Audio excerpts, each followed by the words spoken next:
Kaya pala maingay. Pero bago lang yung ingay yun eh. Mga nung last week.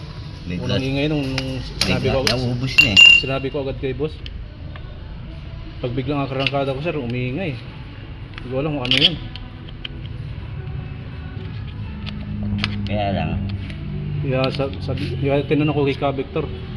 Sabi niya ano, huwag mo muna daw gamitin.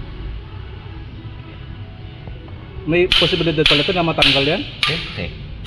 Pag natanggal yan, di na pilag yung propeller mo. Basag na eh, konti na lang eh. Buti na lang. Kaya yung bulitas doon ang nawawala. Buti na lang, hindi ko ginamit.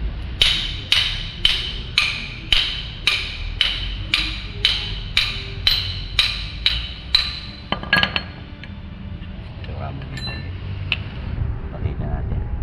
Ay, ito ang ating bilhin. Kami dalawa, pati sa likod na. Oo, para ano.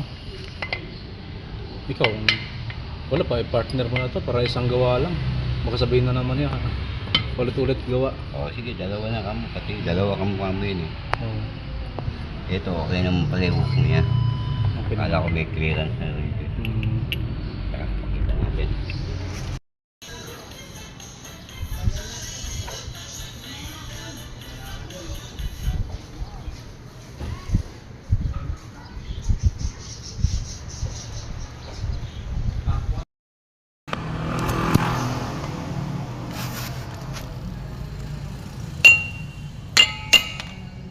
Tingnan mo.